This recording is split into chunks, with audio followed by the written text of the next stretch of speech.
So here you're given a diagonal line with a y-intercept of 15 and a slope of -3.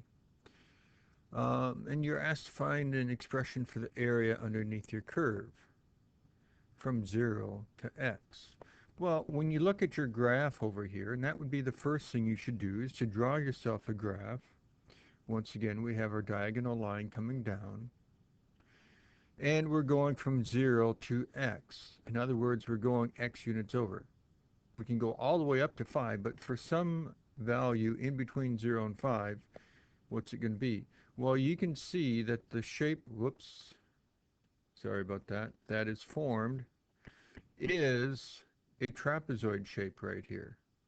And so we have a trapezoid shape in which we have one side being blue, one side being green, one side being red, and then we have our diagonal black. For the area of a trapezoid, you should remember that it's 1/2 base 1 plus base 2 times your height, where your height is the distance between your two bases. So your distance between your two bases would be this distance right here going from 0 to x, which is x.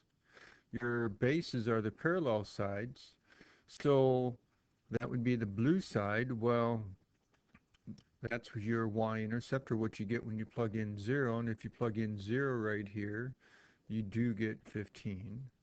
And then the green side is what you get when you plug in x. And your rule says 15 minus 3 times whatever you put in. So it's 15 minus 3 times x. So if we plug in our blue base, plug in our green base, plug in our height, which is x, then all we have to do is to just combine like terms and distribute through, and we would have our area. In part B, it's along the same general lines, except instead of starting out at 0, going all the way to x, we're starting out at 1. It's still a trapezoid shape. Your base, the distance between your two parallel sides, would be this right here. Well, in finding the distance between those two, you always want to take the big one and subtract the small one, and the big one is x because that's farther to the right. Your green height is still the same, 15 minus 3x, and then your blue base is what you get when you plug in 1. Well, if you plug in 1, 15 minus 3 times 1, that is 12. So we plug in our blue base, plug in our green base, plug in our height of x minus 1. Then all we'd have to do is combine stuff together, and then we could go ahead and FOIL that out, distribute through the 1/2, and we would get our answer.